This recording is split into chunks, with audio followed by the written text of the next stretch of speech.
Bien le bonsoir à vous et encore une fois merci de suivre les émissions sur les chaînes de la MBC. Vous suivez l'émission MBC Live Chat et cet après-midi nous allons entrer de plein pied dans le monde du fashion. Alors on va avoir comme invité sur ce plateau Madame Sabrina Ramsamy Irana qui est la nouvelle directrice de Fashion and Design Institute. Madame Sabrina Ramsamy-Irana, bonsoir. Bonsoir, Monsieur Joseph. Merci d'avoir accepté notre invitation. Ah, c'est un plaisir, merci. Alors, on va entrer de plein pied, comme j'ai dit au départ, là, dans ce monde de fashion and design. C'est un monde très glamour que les gens aiment, surtout les jeunes. Et les gens de tout âge aussi, hein, qui aiment tout ce qui est mode, tout ce qui est glamour. Et vous allez nous expliquer aujourd'hui surtout ce que vous faites, ce qu'on fait à cet institut de Fashion and Design qui existe depuis quelques années déjà.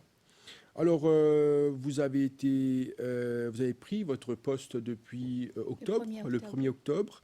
Et comment ça se passe, madame? Ça se passe très bien. C'est un grand challenge parce qu'avec la pandémie qui est venue un petit peu déboussoler tout, et il y a un grand travail à faire et on est en train de revoir toute la stratégie et mettre sur place des systèmes plus pratiques qui adaptent dans un domaine aussi pratique que fashion and design. Et pour vous résumer un petit peu, ce qu'on ne fait pas que la mode, fashion, c'est pas seulement la mode vestimentaire, c'est la mode, tout ce qui se penche vers consommateur, ce que commence à consommateur, comme l'intérieur des corps, comme le graphisme, comme la publicité, tout ce monde visuel, c'est ça la mode. Et aussi, on a les autres comme l'art et aussi la bijouterie. Alors, il y a pas mal de fils qu'on touche, qui touchent le monde visuel et qui donnent les jeunes cette capacité, d'encouragement de rentrer dans ce domaine, qui est assez challenging comme un domaine, mais c'est présent dans notre vie. C'est là tous les jours, de tous les jours.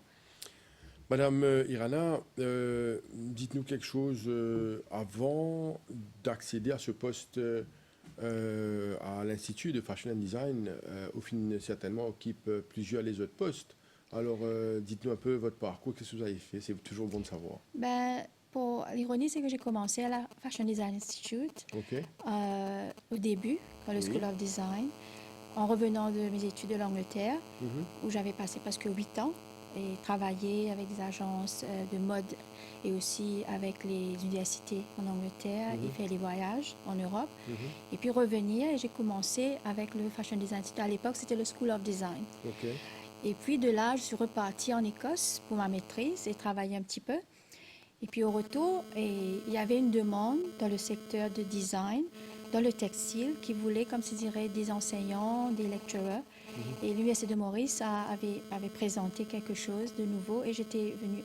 C'était le right timing d'être présent et je suis embauchée à l'Université de Maurice, travaillant comme lecturer, senior lecturer, chef de département et consultant pour les entreprises de Maurice et placer les élèves.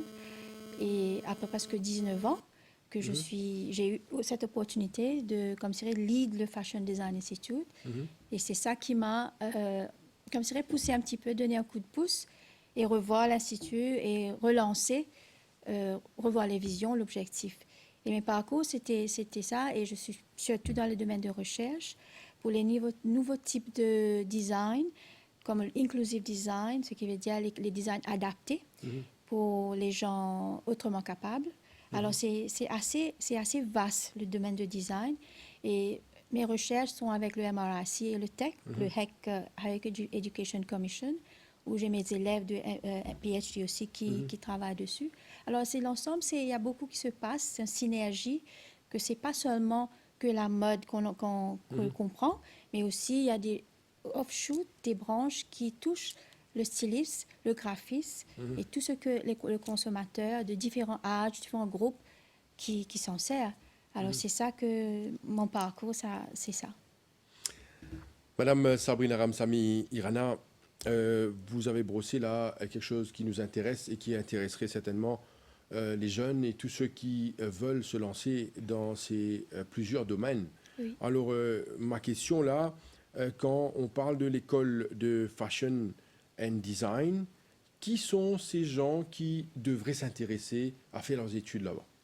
Alors, la créativité et l'innovation, ça existe depuis jeune âge. Des enfants, dans l'école, là, avec le côté technique, il y a beaucoup d'élèves qui sont innés. Il y a ça d'entre eux. Alors, nous, on recherche ces enfants-là, ces jeunes, pour donner l'encouragement, le support que, voilà, il y a un domaine, il y a un marché pour ça. Et on est en train de servir ce marché-là sans savoir le travail qu'il y a à l'arrière. Alors, il y a la formation, il y a tout là devant vous. Et l'Institut travaille vers cette direction-là pour donner ce support-là, pour encourager ces jeunes-là, pour ne pas tomber dans les carrières qui, c'est pas approprié pour eux, c'est pas eux, et les obliger de suivre, et puis à mi-parcours, de savoir rien, sont perdus. Alors, on essaie de trouver ces jeunes qui sont très créatifs, innovants, depuis l'école, travaillant avec les écoles, et puis voir comment apporter, comme Cyril, l'appui qu'il faut pour donner cette motivation de rentrer ce domaine-là. C'est assez un domaine pas trop connu, peut-être pas trop reconnu aussi par les parents, la société, mais quand on regarde l'abstrait, ce qu'on voit tout autour de nous, c'est l'esthétique, c'est là, c'est présent, et c'est ça qui vend un produit. Alors, c'est très important que ces jeunes-là aient cette valeur-là, cette support-là. On est le seul institut qui donne ce que c'est Design Education. On ne parle pas que de Maurice, on parle de régional dans les autres petits pays autour. Et ça, notre force. Et on a le support du ministère, on a le support de l'école, et on a tout le support. Et ça, c'est ça. Notre but, c'est ça. Maintenant, avec la pandémie, on doit voir, comme je vous ai dit, comme serait notre stratégie, comment on fait les plateformes d'adaptation et aussi avoir des petits workshops. On fait les micro-entrepreneurs, comme serait l'incubator.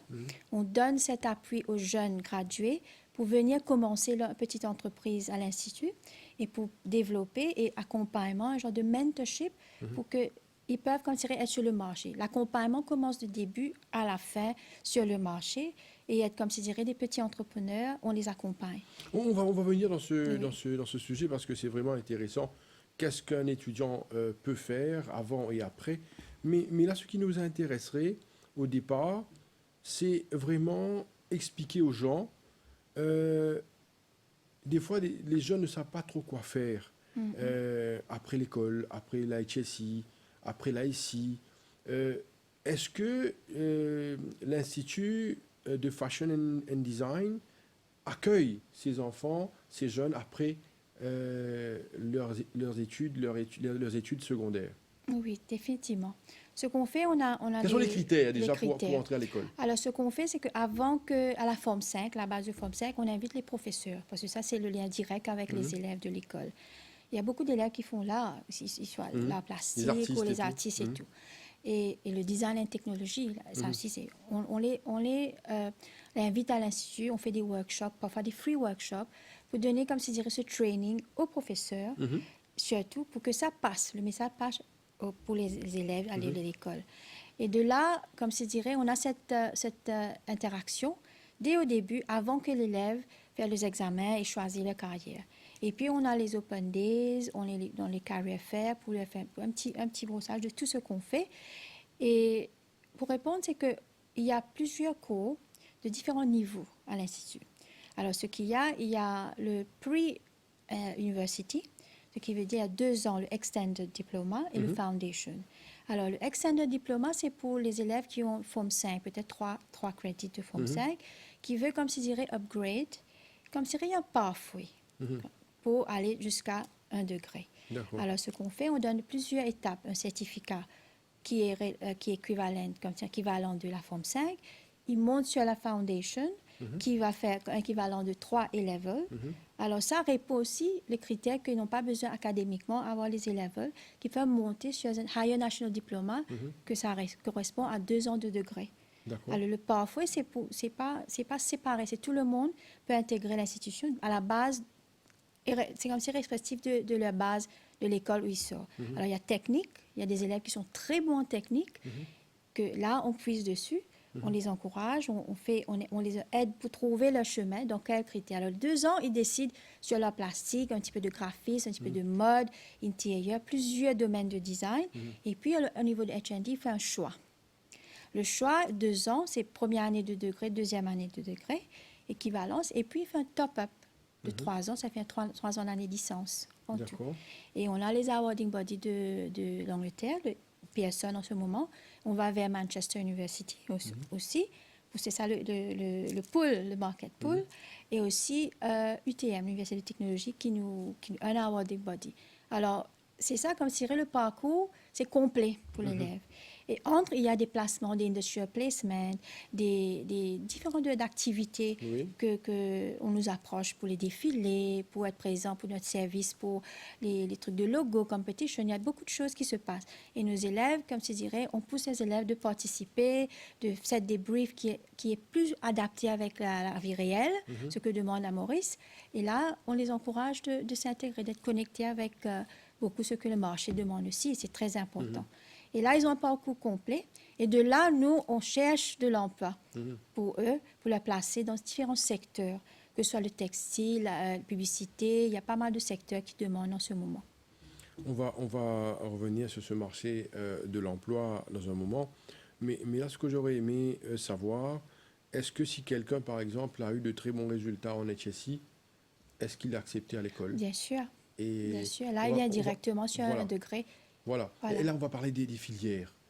Qui ban cours qui est non, qui intéresse ban je sais qu'il y a plusieurs cours. Moi, je pense qu'il est important si on parle de ces cours-là pour intéresser surtout les parents et aussi je cargue un overview de la situation, ce que vous faites à l'école là-bas, et ça pourrait intéresser certainement les enfants. Effectivement, on a le Fashion and Textile Design.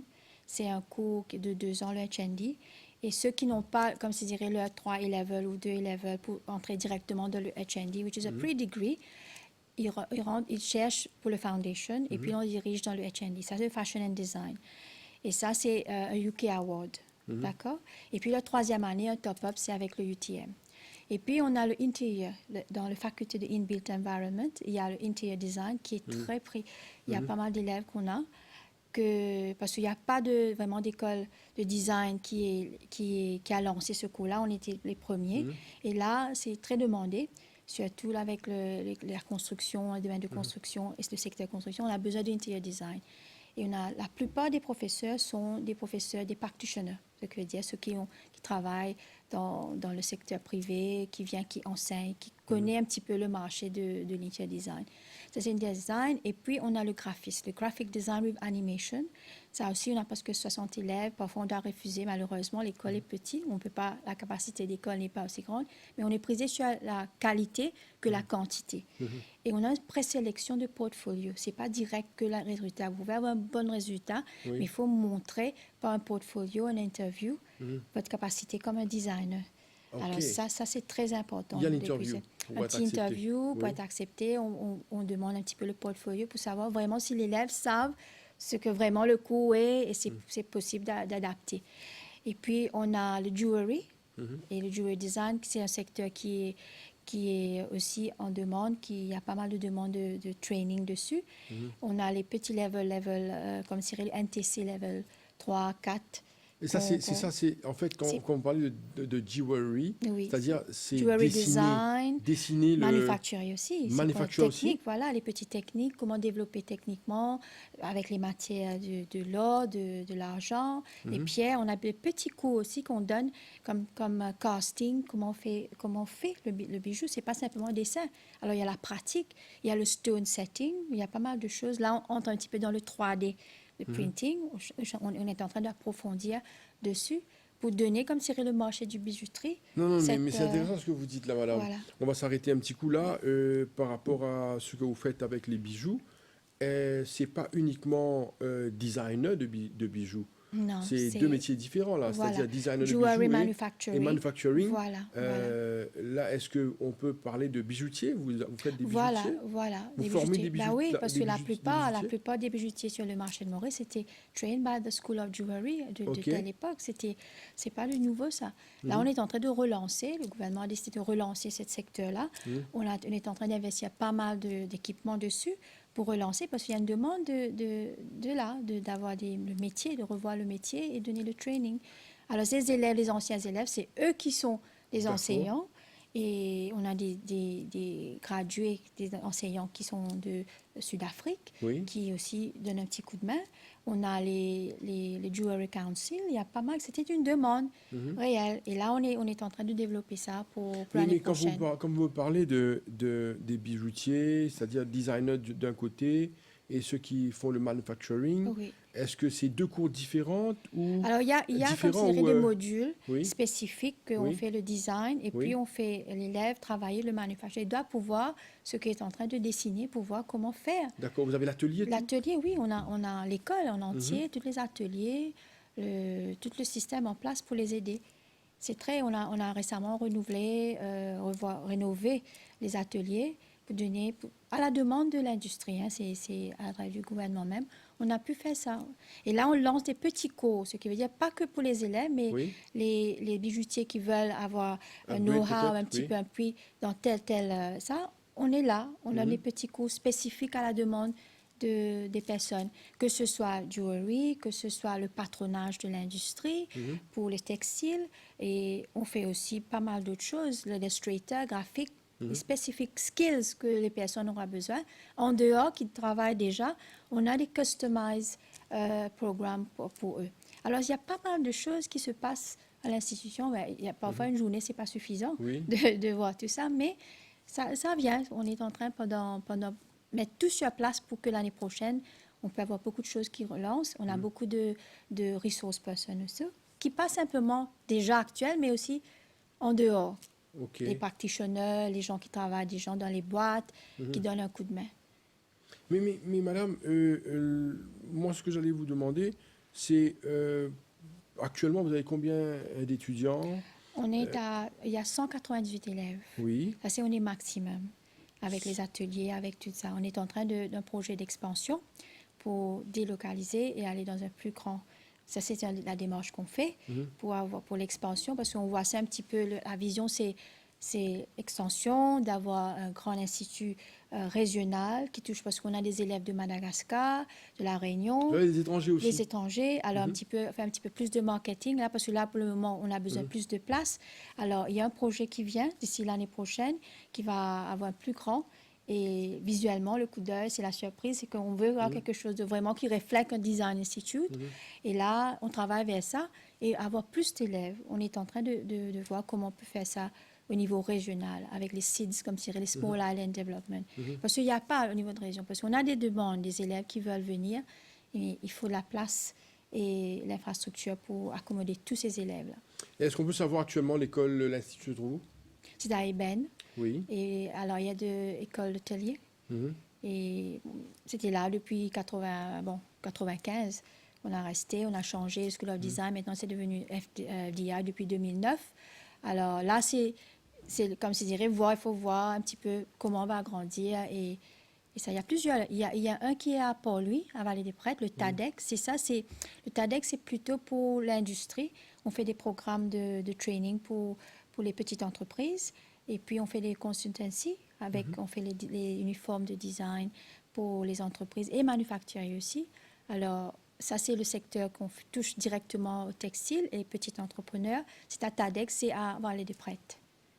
Et là, c'est comme si c'était un format d'une usine, un petit mini factory là-bas. Il y a tous les logiciels, les machines pour faire une ligne de production. Et est-ce que là, vous êtes en période de recrutement? Quand est-ce que c'est la période de recrutement? Quand est-ce que vous recrutez les élèves et tout ça? On a commencé en septembre. Oui. On va terminer notre premier trimestre le 21 décembre. Oui. Et puis, on reprend en janvier, deuxième trimestre de 10 semaines pour continuer l'année académique. On a bougé, on a dû basculer un petit peu. Ça, c'est pour l'année académique, mais quand est-ce que vous procédez aux admissions? Admission, c'est en juillet-août. Au mois de juillet-août. On attend les résultats. Oui. Alors, juste avant les résultats de HSC, on a notre Open Day. En février aussi, on a quelque chose avec Carrière Fair. Et on fait un petit peu de marketing. On est en contact avec l'école de février, juste pendant les examens. Là, ça a changé un petit peu. Mais notre admission, on commence à partir de juillet. on fait appel à ça. Et tout ça dépend du résultat. On attend les résultats pour commencer le processus d'admission. Et est-ce que vous voyez depuis ces dernières années, il y a un intérêt pour l'école? Ah oui, parce que la demande est toujours là. On doit refuser. Là, on attend le top-up qui commence en janvier parce qu'il y avait un décalage. Il y a à peu près 102 élèves. Là, on est en train d'avoir, comme si pour l'espace, on est en train de faire le delivery du cours en partie chez nous et en partie à UTM, qui est à Touquenique, pour avoir de l'espace pour tout le monde. Parce que déjà, il y avait ces backlogs des élèves qui attendaient pour faire le top-up. On a à peu près 102 qui en attente là. En attente. Oui, qu'on doit accommoder, oui. Il y a beaucoup de choses qui se sont passées depuis le début de l'année, mars, avec le confinement. On sait qu'il y a eu beaucoup de changements. Les institutions ont dû s'adapter, voire réadapter. Et comment est-ce que ça s'est passé au niveau de l'Institut de Design and Fashion? Oui, ce qu'on a fait, c'est que, comme c'est vrai, il fallait trouver un survival skill. Il faut se trouver comment survivre. On a, moi, je viens d'entrer en octobre. Alors, ce qu'on m'a dit, c'est qu'ils ont adapté avec le Zoom, type of delivery. Et il fallait, comme c'est vrai, de contact avec les élèves. Il y avait une plateforme, un briefing, tous les staffs ont été faits. Comment basculer ça. On a gardé que les pratiques, comme c'est vrai, après l'ouverture. Parce que c'est un domaine de pratique, il faut travailler dans les ateliers. Là, on a groupé les élèves en petits groupes pour travailler les modules pratiques après la rentrée, comme dirait l'ouverture de l'Institut. Et toutes les théories étaient faites online, les Zoom et le Google Classroom, les notes. Il y avait l'interaction. Et avec les jeunes de nos jours, ils sont très confortables avec la technologie et c'était assez facile d'adapter. Et là, la pratique, quand est venue, on a dû, comme se dirait, revoir comment les grouper, séparer dans différentes classes, faire un timetabling assez contrôlé pour qu'il n'y a pas de... Il faut respecter les normes, les protocoles mis en place pour la pandémie. Alors, on va peut-être maintenant parler un petit peu de ce marché du travail. Alors, déjà, quand vous avez parlé de placement, ça, je pense que c'est quelque chose de très, très important. Placer les élèves alors qu'ils sont en formation, parce que, vous le saviez très, très bien, très souvent, on demande aux élèves de l'expérience. Oui, et ça, ça devient important. Ce n'est pas seulement uniquement à Maurice, partout ailleurs. Là où on va pour chercher de l'emploi, on demande de l'expérience. Alors, comment ça se passe, cette étape de travailler la théorie, la pratique, c'est-à-dire comment on fait pour les placements avec les élèves? Alors, premièrement, c'est qu'on a un bon, comme c'est un network avec toutes les entreprises, les petites et grandes entreprises. Et je crois que c'était là depuis longtemps. Alors, tout le temps qu'on cherche des élèves, des trainees, ils viennent vers nous. Et là, on a dans notre curriculum, comme ce serait des semaines, parfois c'est 6 semaines, 8 semaines, où on place, ça fait partie d'un module spécifique. Là, on fait un brief, on cherche tout dans notre database, toutes les compagnies qu'il y a dans chaque secteur, par exemple le graphisme ou la jewelry ou le fashion. Et là, on contacte ces compagnies pour dire, ben OK, on a les élèves qui viennent et dans quel département doit être placé. On fait comme si dirait un plan de travail. On ne laisse pas les élèves comme si comme ça. Et il y a un supervisor dans l'industrie et à l'école pour, comme se dirait, monitor un petit peu ce que l'élève doit faire, qui est en relief avec ce que l'école demande, de cours demande, et aussi ce que l'industrie attend d'eux. Alors là, c'est comme ça, on fait un arrangement avec ça. On les place, chaque année, on place, parce que tous les élèves, chaque cours, il y a des placements à faire.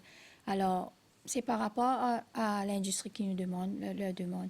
Et ça a passé chaque année, c'est la même chose. Là, on vient de placer pour les élèves de jewelry. Ça se passait comment? C'est passé bien, passé bien. Il y avait pas, au contraire, il y avait plus de demandes pour avoir des trainees de jeunes. Parce qu'il y a comme s'il y avait un rehaussement de voir les compagnies, les petites compagnies à Maurice, de rehausser un petit peu leur niveau. Alors, ils voulaient avoir les jeunes venir travailler, donner un petit coup de main, surtout avec les nouveaux choses qu'ils peuvent développer. Et c'était très encourageant pour les jeunes parce qu'il n'y avait pas de soucis. Et il n'y avait pas à aller téléphoner, à les demander ici et là.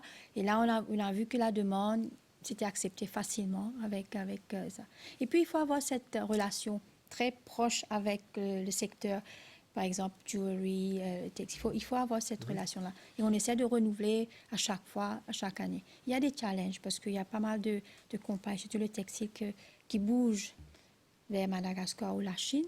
Alors, on essaie de, comme se dirait, voir dans quelle façon on peut, comme se dirait, même si ce n'est pas physiquement présent, mais avoir des briefs qu'on peut, comme se dirait, donner aux élèves de travailler, être en contact avec ces compagnies où ils sont, n'importe où. Maintenant, avec facilité de l'Internet, c'est possible. Alors, c'est une stratégie assez nouveau qu'on essaie de voir. C'est les services qui n'est pas tangible, mais c'est là. C'est pas totalement pratique, mais c'est adapté. On peut s'en servir. Par exemple, si on a besoin de design, une collection, ce n'est pas nécessairement asseoir dans un bureau, dans la compagnie pour le faire. On peut le faire dans le studio, où que ce soit, et puis présenter, virtuel, et des choses comme ça. C'est faisable. Madame Sabrina Ramsamy Irana, vous êtes la directrice de Fashion and Design Institute. Une question très très importante, je pense, qui concerne là le coût des études. Oui, hein, oui. C'est important aussi. Est-ce que vous pouvez nous parler un petit peu du coût? Comme vous savez, avec le Free Tertiary Education, il n'y a pas de coût, comme dirait, fees local pour les élèves de Maurice, les Mauriciens. Mais il y a, par exemple, les awarding body, il y a un frais d'enregistrement. Il n'y a que ça. Ça qui vraiment, c'est très minime comparé s'il allait étudier directement. Alors ça, on a le support de HEC, Higher Education Commission.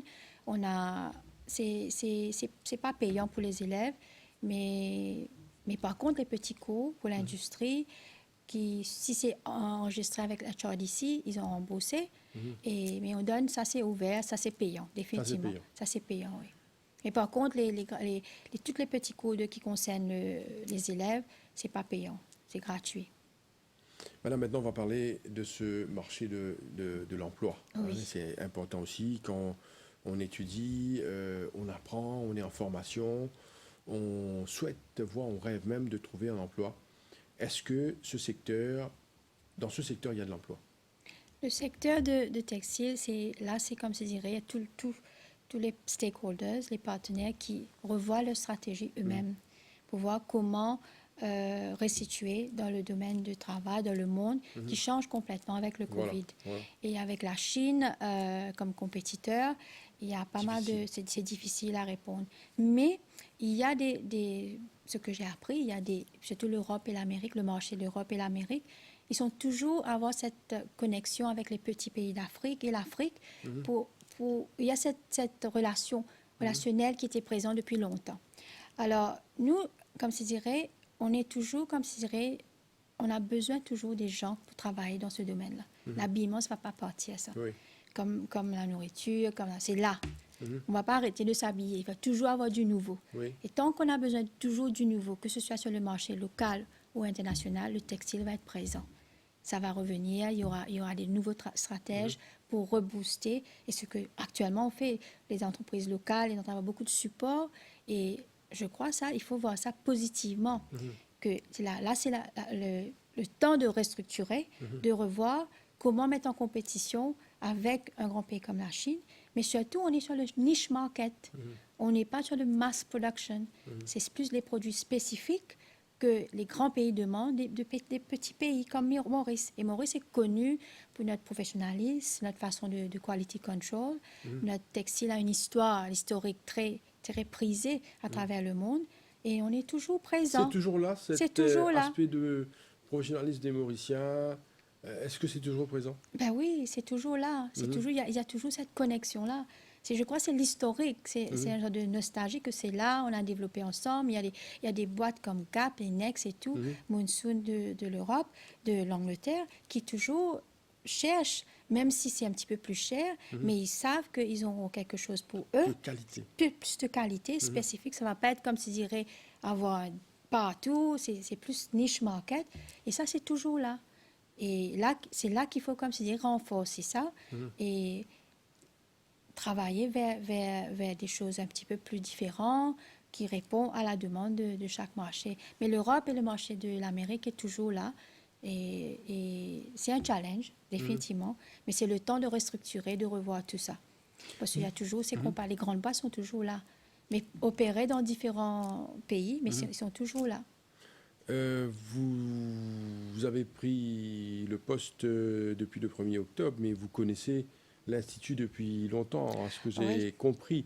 Mais dites-nous, est-ce que les gens qui sont formés à l'Institut arrivent à trouver de l'emploi à l'étranger? Ah oui, on a des élèves qui sont déjà dans les autres pays, qui ont parti faire un stage et puis sont restés, ou ils sont partis faire leur maîtrise, et ils ont même travaillé pour des boîtes, des grandes boîtes, et ils sont là. Parce que là, on est en train de développer un alumni pour retracer où ils sont, pour voir comment ils peuvent nous aider, être présents et un petit coup de main. Mais il y a pas mal qui sont partis de l'extérieur, en Australie. Je vois beaucoup qui ont bougé vers l'Australie à cette époque. Pour travailler. Pour travailler, et puis ils sont restés, ils sont établis là-bas. Et puis localement aussi, il y a pas mal qui ont leur boîte et tout. Et je vois, oui, l'adaptation est facile parce que c'est très technique. Et cette technique-là, c'est qu'ils ont appris à l'école, l'a aidé beaucoup dans les boîtes à l'étranger. Et c'est ça qui est notre force d'un côté. C'est ça qu'on pousse beaucoup. La théorie est là, à côté, c'est à comprendre la littérature de toutes choses, mais aussi cette côté pratique-là, c'est pas tout le monde. Alors, c'est ça qu'on focalise dessus. Vous savez, on adore regarder ce qui se passe également à l'étranger. Oui, je suis sûr vous-même que vous êtes une passionnée de mode et de fashion and design. Quand vous regardez ce qui se passe à l'étranger et quand vous regardez ce qui se passe à Maurice, quand vous comparez un petit peu, qu'est-ce que vous constatez? Quel est le constat que vous faites? Il y a beaucoup à faire, Maurice. On est très à l'arrière. Il faut beaucoup de ça parce que chaque année, normalement, je voyageais. Je partais soit le London Fashion Week. J'ai des amis qui m'invitent. Je profite pour voir un petit coup ce qui se passe. C'est pas impossible. Je vois que c'est possible. Il y a la créativité ici. Surtout parce qu'on a des examineurs qui viennent de l'extérieur qui nous disent, oui, vous faites des grandes choses, mais il faut avoir une plateforme spécifique. Il faut revaloriser ce domaine-là. Et c'est ça qu'il faut travailler beaucoup dessus. Comment avoir plus de visibilité, avoir notre propre Fashion Week qui est plus, comme je dirais, à la hauteur d'un Fashion Week de Londres, et trouver des petites choses, peut-être travailler. Parce que là, quand j'étais partie, il y a plusieurs années de cela, ou 2 ans de cela, j'ai vu pas mal de designers, non seulement des Anglais, mais il y avait des Indonésiens, des Chinois, qui étaient présents dans le London Fashion Week. Et à l'époque, je disais, pourquoi pas on peut avoir un Mauricien? Parce que je vois que oui, parce que des petites choses dans les exhibitions, pas dans le fashion show, mais dans les stalls, il y avait pas mal de choses, ils sont présents. Et je pense que c'est quelque chose qu'on doit travailler vers, pour avoir au moins 1 ou 2 Mauriciens présents sur ce plateforme-là. On travaille en ce moment, on renouvelle un petit peu avec l'Italie, l'école de mode d'Italie, et peut-être à travers de ça, les nouvelles collaborations qu'on va faire, France et Italie, qu'on va pouvoir peut-être avoir des élèves, des exchanges qu'on a travaillé dessus, pour être présents sur ce marché, dans les... Non, vous dites quelque chose de très, très important, en fait, parce qu'en fait, le frottement est très, très important. Très important. Il faut envoyer des gens à l'étranger pour avoir de l'expérience, de l'expertise. Il y a le support dessus. Oui. Là, je crois là, je peux vous dire, il y a le support, il y a ces exchanges, parce qu'il y a une petite pression de renouveler tous ces contacts-là et d'envoyer des élèves faire les exchanges. Ils viennent ici, les élèves viennent ici, et nous, les élèves, partent là-bas pour, comme je dirais, présenter ce qu'ils ont fait et aussi avoir une plateforme pour travailler. Beaucoup qui ont, parce que là, il y a des designers qui sont de la Turquie qui ont pu, comme je dirais, retrouver un marché en Angleterre, qui sont en dehors, c'est pas en Angleterre même, pas les Anglais. Mais je pense qu'il y a, pour les petits pays, il y a ça. On peut avoir cette aperçu, on peut avoir cette connexion directe avec eux. Mais il faut, comme c'est quoi? C'est le contact? C'est quoi? Il faut le support de l'État? Qu'est-ce qu'on a besoin? Alors, le support de l'État, c'est très important parce que les designers qui sortent de la Chine ou la Turquie, ils sont sponsorisés par un ministère ou le gouvernement qui décide de... Bon, on cherche quelqu'un, un petit pierre précieux, de pousser pour aller sur le marché d'Europe. Et là, ça représente un petit peu un genre d'ambassadeur de leur pays. Et voilà, c'est comme ça qu'on fait le débouchement des autres pays. Et Maurice, je crois que oui, il faut travailler avec les autres ministères, définitivement, présenter cette idée-là. Mais il y a, pas récemment, dès que j'ai pris le boulot, il y avait, comme si je dirais, cette demande d'échange, de renouvellement avec l'Italie. Je crois qu'il y a un institut de mode de l'Italie. Et on revient dessus pour, comme si je dirais, avoir le plateforme pour présenter. Mais dites-moi une chose, est-ce que vous produisez là-bas, on en parlait tout à l'heure de jewelry, par exemple, quand vous faites la formation, est-ce que vous produisez aussi? Par exemple, est-ce que vous pouvez organiser un fashion show à l'école? Est-ce que vous pouvez produire et ça se fait déjà, je pense. Ça fait déjà. Oui. Quand on fait le design, c'est pas seulement sur papier, on confectionne. Voilà. Alors que ce soit les vêtements, que ce soit les bijoux, on le fait. C'est en parallèle. Et les sacs à main, les accessoires, et c'est fait. C'est pas simplement la théorie. Oui. Il y a la pratique dessin, mais aussi la confection, c'est le tout, jusqu'à le finish product. Le produit et final. comme on sait que Maurice est un pays à caractère touristique, Oui, bon, oui. quoique en ce moment il y a ce souci de Covid, oui. mais est-ce que vous travaillez, vous présentez quelque chose peut-être Pour le tourisme, aux oui. touristes? On a pas mal, il y a le cours aussi, il y a le craft. Pour le craft, on a des produits qu'on fait le design, un module de craft. Oui. Et là, on a les partenaires avec l'hôtellerie même. Oui. Vous avez déjà des partenaires avec l'hôtellerie? Oui, là, on est en train de négocier pour travailler directement avec l'hôtellerie. Oui. Et ils sont en position, comme c'est maintenant, ils sont en train de voir comment, après le lancement l'année prochaine, comment avoir les produits locaux retravaillés avec plus de mauricianistes dessus pour pouvoir présenter dans l'hôtel. Oui. Alors ça, c'est une autre démarche qu'on fait. On a souvent en parlé, surtout ces dernières années ou ces derniers temps, d'un brand local pour Maurice. Est-ce que vous allez vous-même dans ce sens? Est-ce que c'est important d'après vous qu'on ait un brand, Mauritian brand? Oui, c'est très important. Il faut qu'on différencie avec tout le monde. On est unique. Il faut que ça reflète dans notre produit, ce qu'on produit ici. On produit pour les autres marchés, oui, mais pour ici, il faut qu'on ait quelque chose de nous. Alors, ce concept de incubator-là, c'est ça. C'est d'avoir un produit local fait par les élèves mauriciens, les micro-entrepreneurs, et qui, comme je dirais, apporte cette nouveauté pour identifier. Mais ça aussi, il faut être protégé par les autres marchés qui sont en train de venir. Surtout la Chine. La Chine. Et ça, c'est, je crois, ce niveau de cette autorité pour voir comment pousser les produits locaux. Et je crois qu'ils sont en train de revoir ça, de pousser les produits locaux et puis d'encourager des gens de s'en servir, les produits locaux. Il ne faut pas mettre dans la tête que les produits locaux, c'est pas bon. Peut-être il y a un prix, mais pendant le confinement, on ne regardait pas les prix. On s'en servait ce qu'il y avait devant nous. Oui. Alors, il faut, pareil, c'est pas le prix qui compte, c'est qu'il faut avoir cette, je sais pas moi, cette patriotisme dans nous que, bon, c'est notre produit, il faut aider les compagnies locaux et, mis à part, les autres produits qui viennent.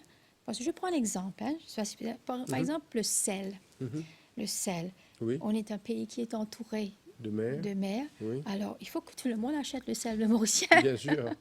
Bien sûr, vous avez parfaitement raison. C'est ça, mais c'est la même chose. Mais il y a 1000 exemples comme ça. 1000 exemples. Alors, mais je vois ça, je prends ça pour nous-mêmes, à l'école, que ce soit, on regarde d'où ça sort. Maintenant, on regarde d'où ça sort.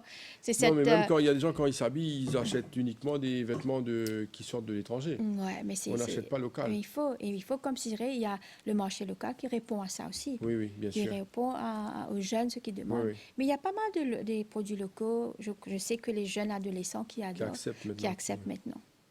Alors, on est nous-mêmes dans une culture mixte, mélangée. Est-ce que ça peut donner lieu à de la créativité? Définitivement. Dans ce monde de la mode? Oui, définitivement.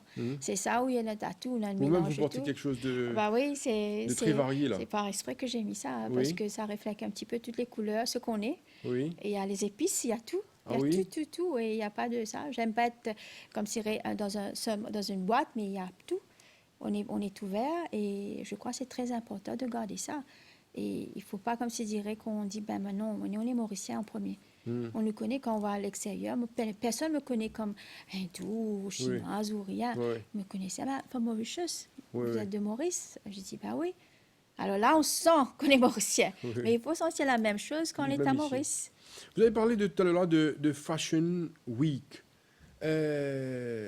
qui est un événement, qui sont des événements très prisés en Europe et dans d'autres pays, quand il y a des Fashion Week internationales. Oui. Est-ce que, d'après vous, c'est possible d'organiser une Fashion Week internationale à Maurice? Ah oui, C'est possible. effectivement, c'est possible. Ah oui, on avait fait ça, je crois, quelques années de cela. Je crois que c'était une organisation africaine, des pays africains. Et il y avait pas mal de manufacturiers, de designers qui étaient venus. Et c'était un succès. Il fallait chaque année... Oui, c'était un succès. C'est l'Origin Africa. Alors, c'était un succès. Il fallait comme si continuer dans la même envergure, mais inviter des autres pays de Scandinavian countries, qui est déjà aussi... qui en demandent, qu'il y a pas mal de choses, surtout les produits organiques, les vêtements. C'est des nouveaux créneaux, ça. Hein? Oui. Les vêtements... Expliquez-nous ça un petit peu, là, hein, parce que tout est organique maintenant. Ben oui, il y a les organic cotton. Oui. Alors, tout est qui est fait avec, même le manufacturier, tout c'est fait, comme je dirais, pour le bien-être de l'environnement. Et aussi pour la personne qui porte. Alors, c'est quelque chose qui est très, très prisé en Europe. Oui. Et c'est ça le... C'est arrivé chez nous à Maurice? Pardon? C'est arrivé jusqu'à chez nous à Maurice? Pas trop. Non, pas trop, n'est-ce pas? C'est quelque chose à développer, définitivement. Et comment priser, comment remettre en valeur les produits naturels, les fibres naturelles. Il y a au niveau produit des sacs et tout, mais vestimentaire même. Avoir une chemise faite avec un coton ou un mélange de fibres mauriciennes, ça aussi, ça, c'est là. On a pas mal de choses à faire. Mais il faut trouver cette initiative d'avoir le support requis, pour avoir la technologie requise pour développer ça. Mais les pays de Scandinaviens, ils sont très, très dans ce domaine en ce moment. Que ce soit la Suède, la Norvège, et pas dans les organic fabrics. Et c'est le consommateur, même si c'est plus cher, il préfère être en bonne santé et protège l'environnement que de prendre des vêtements qui détruisent l'environnement. Il y a cette conscience pour l'environnement. Madame Irana, il y a aujourd'hui un thème qui est très, très employé. On entend souvent dans le secteur du bâtiment. Oui. On dit que moi, je suis décorateur ou décoratrice intérieure. Ah, c'est un terme très connu aujourd'hui. Oui, oui, oui. Alors, c'est un métier même, hein, être décorateur ou décoratrice intérieure. Et là, tout à l'heure, vous avez dit qu'il y a beaucoup de demandes pour apprendre le métier de interior design. Oui, oui. Alors, parlez-nous de ce métier-là. Oui. Dites-nous pourquoi il y a autant de demandes. Et est-ce que sur le marché du travail, je vous pose beaucoup de questions en même temps, et est-ce que sur le marché du travail, il y a cette demande? Est-ce qu'on voit beaucoup de bâtiments qui sont en construction? Il y a beaucoup d'hôtels. Est-ce que ces bâtiments ont besoin de décorateurs, de décoratrices d'intérieur? Bien sûr, parce que l'architecture, c'est que là, il y a les ingénieurs, c'est la structure. Les matériaux, ça c'est pour les ingénieurs. L'architecture, c'est comme serait l'extérieur du bâtiment, mais intérieur. Comment placer? Il y a un tout concept, ça. Les études de déco-intérieur. Qu'est-ce qu'on apprend dans ces études-là? Alors, premièrement, on apprend la base. La base, qu'est-ce qui... Parce que comme toutes la formule, comme les écrivains, besoin de lettres, il y a un concept qu'on appelle le Element and Principle of Design. Nous, il y a ça pour les designers. Il faut savoir quelle couleur, quelle forme marche avec quoi. Comment apprendre ça? Il faut avoir des modules, des sujets pour apprendre. Qu'est-ce qui balance avec un positive et negative energy? Ce qui veut dire, qu'est-ce qui marche avec un space, le noir avec quelle couleur? La forme ronde avec un carré. Il y a tout ça, il faut apprendre. Qu'est-ce qui fonctionne, qu'est-ce qui ne fonctionne pas? On n'a pas l'œil directement. Il faut apprendre à regarder, à voir qu'est-ce qui marche avec quoi pour que quand on fait un setting, ça passe. Et surtout, on regarde la lumière et tout ce qui est la couleur qui reflète par rapport à la lumière naturelle qui entre. Et il y a pas mal de choses à voir. Et de là, maintenant, à concevoir, quand on regarde la dimension d'un emplacement à l'intérieur, qu'est-ce qu'il va mettre dedans? On fait des parties en morceaux pour voir combien d'espace prendre et combien d'espace il faut garder. Pour, tout ça, on voit par rapport à la porte, tout ce qu'il y a contenu dans un bureau. Si je ne me trompe pas, vous avez fait cette étude, n'est-ce pas, vous-même personnellement? Oui, moi j'avais fait la base de tous les designs. On commence, que ce soit fashion, graphique, intérieur, on commence avec le principe de Element and Principle of Design. Il faut savoir ça. Synergie, symétrique, balance, couleur, ligne. Vous avez fait ça vous-même? Oui, ça, j'avais fait ça. Et j'enseigne pas mal d'années, parce que 19 ans, je vais vous poser ça. une question par rapport à ça, et puis on va retourner sur cette affaire de interior design. Aujourd'hui, on voit qu'il n'y a pas assez d'espace dans le monde. Oui. On est en manque d'espace.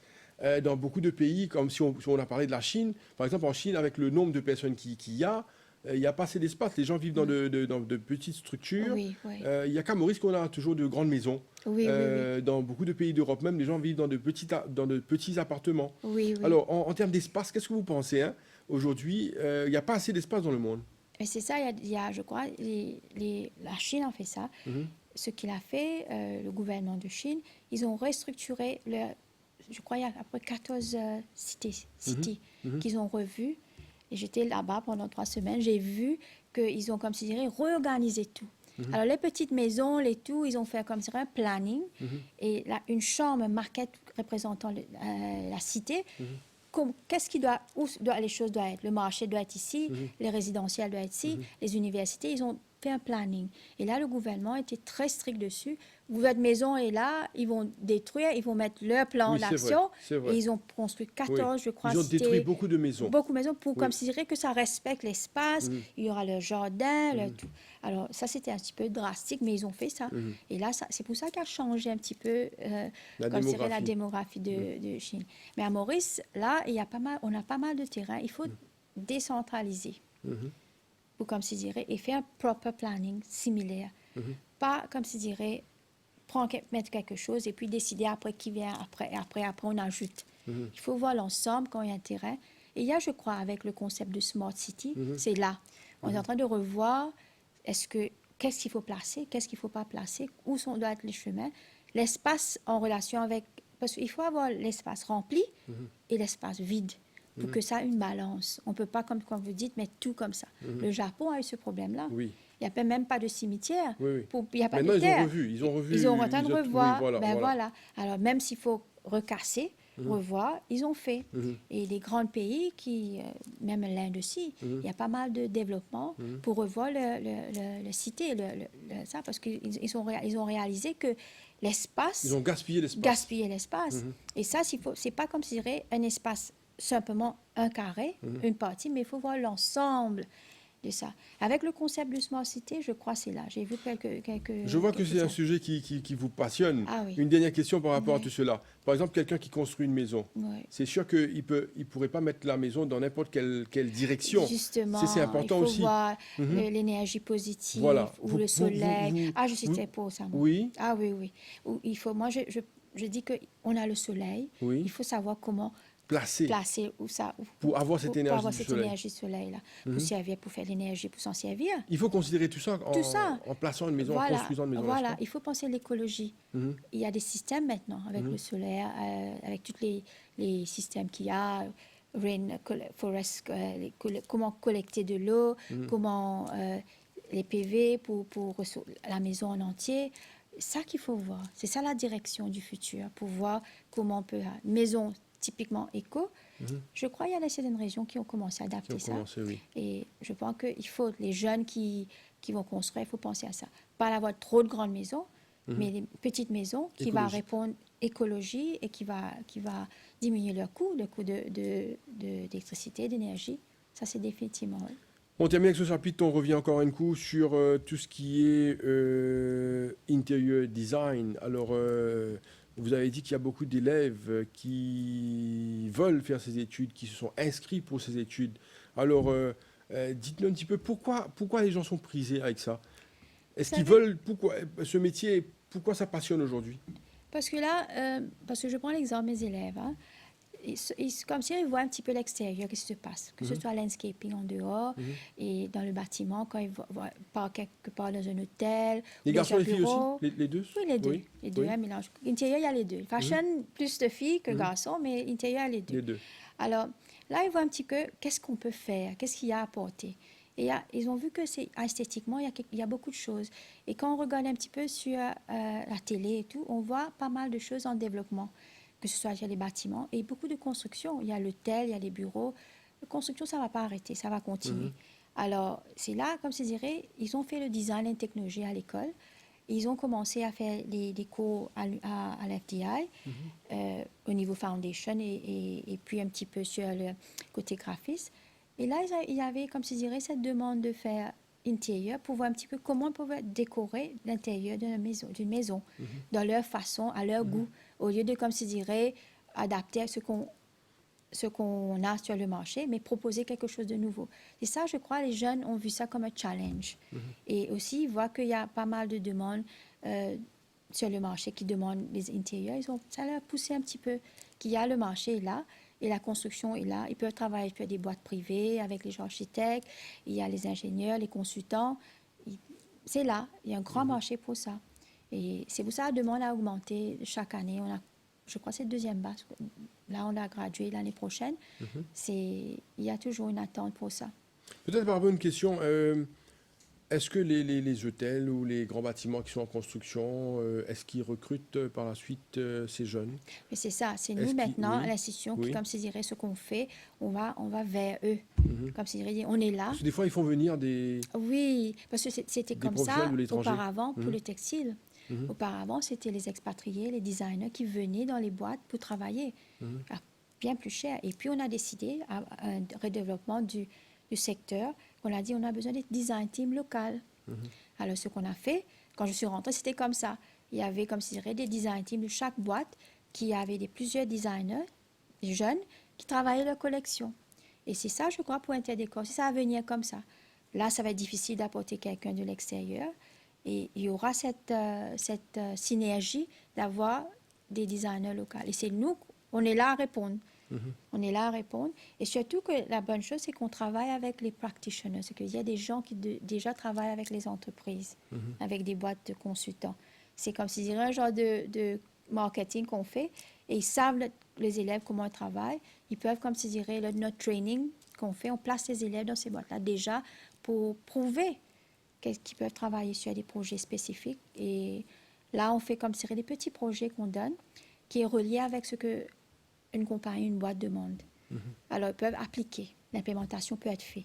Et si ça marche, ça va continuer. C'est comme si, et tous les domaines qu'on a commencé, que ce soit le graphisme ou la mode, c'était comme ça. C'était au début, pousser les élèves à travailler, être connus dans les boîtes, très sélectif, avec les élèves très pris, très pointillés, bien, mais ça, on place, c'est un genre d'ambassadeur pour nous, et c'est comme ça qu'on a connu pour tous les domaines. Et l'Interdécor, qui est assez récent, assez nouveau, ça va passer pareil, définitivement. Alors, Madame Sabrina Ramsamy Irana, on va terminer l'émission dans quelques minutes. Le temps passe tellement vite. Alors, ce que je vais vous demander, vous avez parlé au tout début que vous avez l'intention de revoir les structures de l'école, probablement agrandir, extend, comme vous avez dit, l'école, parce qu'il y a beaucoup de demandes. Et tout cela est prévu pour quand? Quelle est la vision de l'école, là, avec cette extension? L'extension, ça va pas être comme si dirait on est et agrandir. Ça va être délocaliser et changer l'emplacement et trouver quelque chose de différent, construire ou quelque chose comme ça. C'est le projet. C'est le projet. Et c'est un projet qu'on travaille avec le ministère, que ce soit le ministère, notre Parent Ministry, l'industrie, et le ministère des Finances, qui nous demande notre besoin, et on a proposé quelque chose qu'on travaille dessus et on espère que d'ici 2022, le projet va être réalisé. D'ici 2022, dans pas longtemps. Pas longtemps, on va commencer, et on va commencer petit à petit. On est en train de travailler sur le master plan et sur le projet lui-même, le coût et tout, pour voir comment ça. Et pour vous dire un petit aperçu qu'on pense penser vers un eco-campus. Eco-campus. Oui, voilà. C'est vrai, c'est intéressant pour ce que vous faites. Parce que c'est quelque chose d'assez nouveau, c'est assez challenging. Et là, on est en train de faire brainstorming dessus. Et on est en train de proposer cette idée-là, qui c'est une idée assez innovative, et on espère avoir l'appui de tout le ministère concerné pour ça. Est-ce que vous avez une idée où ça va se faire, déjà? Ou c'est secret? Il y a un education hub que le gouvernement travaille dessus, et ça va vers cet endroit-là. Je ne vais pas dire plus que ça. Je crois que c'est le lancement ou quoi, c'est le gouvernement ou le ministère concerné qui va annoncer. Alors, pour terminer, une dernière question. Je vous dirai même voir le mot de la fin. la vision de l'école aujourd'hui? Ben, moi, je vois ça très loin. Mhm. Je vois ça au niveau international. On est petit, comme on est dans le tourisme, tout le monde connaît où est Maurice. Et je vois l'institution aussi, ça reflète un petit peu ce que l'île Maurice est. Et être vu à travers le monde. Mais après, on est un point sur le map du monde. Mais ça, c'est la vision de ça, d'être visible, être connu comme un design school, institute, et reconnu à travers le monde. C'est ça ma ligne. Madame Sabrina Ramsamy Irana, directrice de Fashion and Design Institute, merci beaucoup. Merci. Merci d'avoir participé à l'émission MBC Live Chat. Vous nous avez donné beaucoup de renseignements, beaucoup d'informations et je suis sûr que ces informations seront utiles pour tous ceux qui Très nous certainement. écoutent. Merci beaucoup. Merci d'avoir appelé. Merci voilà, beaucoup. nous sommes arrivés à la fin de notre émission pour cet après-midi. Rendez-vous est pris demain après-midi donc pour une autre émission de MBC Live Chat. Merci à tous et bonne soirée.